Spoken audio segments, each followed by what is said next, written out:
वेळ होती सकाळची साधारण 8:30 ते 9:30ची. स्थळ होते इराणमधले एक महत्त्वाचे शहर तेहरान. तेहरानमधील एका सुरक्षित संकुलनात एक महत्त्वाची उच्चस्तरीय बैठक सुरू होती. संकुलाच्या आजूबाजूला कडक पहारा होता तर वातावरणात शांतता. अचानक आकाशात भीषण आवाज घुमू लागला आणि काही काळाच्या आतच एका मागोमाग 31 स्फोटांचा आवाज आला. त्या संकुलावर हल्ला झाला. आतापर्यंत शांत वाटणारे वातावरण एकदम धुराने भरून गेले. त्या स्फोटामुळे सगळीकडे गोंधळ माजला. सायरन वाजू लागले आणि काही वेळातच एक बातमी बाहेर आली. इराणचे सर्वोच्च नेते खामेनी या स्फोटात ठार झाले. जगाच्या राजकारणात एक महत्त्वाचा टर्निंग पॉइंट ठरू पाहणाऱ्या या घटनेचा नेमका प्लॅन कुठे तयार झाला, कसा अंमलात आणला गेला आणि यामागे अमेरिका इस्रायलची काय रणनीती असू शकते हे जाणून घेऊया आजच्या व्हिडिओच्या माध्यमातून. नमस्कार, मी पंकज आणि तुम्ही पाहताय कसं काय.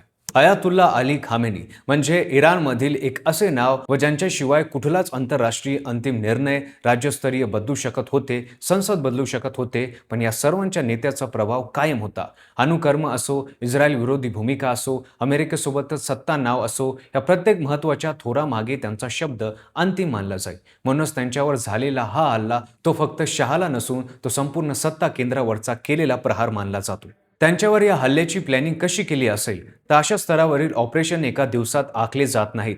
काही दाव्यानुसार गेल्या अनेक महिन्यांपासून त्यांच्या हालचालीवर नजर ठेवली जात होती. Mobile signals, telecom data, satellite images, digital communication आणि कदाचित मानवी खबर सुद्धा त्यांच्या अंगरक्षकाच्या या सगळ्यांना बारीक अभ्यास केला जातो. अमेरिकेचे राष्ट्राध्यक्ष डोनाल्ड ट्रम्प यांनी स्टेटमेंट केले की ते आमच्या प्रकट ट्रॅकिंग सिस्टम पासून वाचू शकत नाही आणि चाणक्य लोकांना या स्टेटमेंटमधून काय अर्थ घ्यायचा तो बरोबर घेता येतो.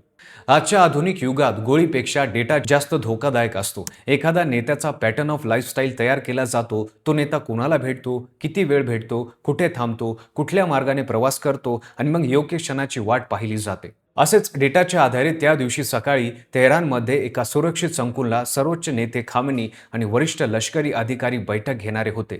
म्हणजे एकाच ठिकाणी अनेक महत्त्वाच्या व्यक्ती. युद्धशास्त्र त्याला हाय व्हॅल्यू क्लस्टर म्हणतात. जर अशी माहिती मिळाली असेल तर निर्णय क्षणार्थ घेतले जातात आणि हल्ला घडून आणला जातो. या हल्ल्यासाठी इस्रायल विमानांना तेहरानमध्ये पोहोचायला साधारण 2 तास लागतात. प्रत्यक्ष हवाई सीमा ओलांडली की लांब पल्ल्याच्या क्षेपणास्त्र वापर केला हे मात्र नक्की नाही.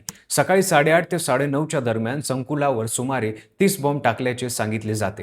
हे सामान्य शस्त्र नव्हते. बंकरभेदी बॉम्ब जमिनीच्या खोल बंकर सुद्धा उद्ध्वस्त करू शकतात. खामेनी सारख्या महत्त्वाच्या नेत्यासाठी बांधलेले उच्चस्तरीय बंकर हे अत्यंत सुरक्षित असतात. या बंकरला उद्ध्वस्त करण्यासाठी बॉम्बची अचूक वेळ, अचूक प्रहार, अचूक नेम ठेवावा लागतो. त्यासाठी बंकरची आणि त्या स्थानाची सगळी माहिती असणे गरजेचे असते.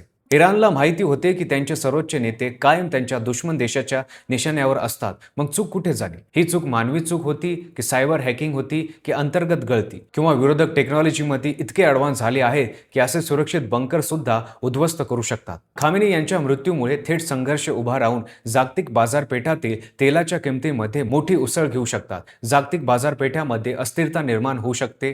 प्रॉक्सी वार तीव्र होऊ शकतात आणि इराण आधीपासूनच सांगत आलेले आहे की त्यांच्या थेट युद्धच. खामेनी यांच्या जाण्याने सुरू झालेले हे युद्ध आता नेमकं कुठे जाऊन थांबेल याचा फक्त आपण अंदाजा लावू शकतो.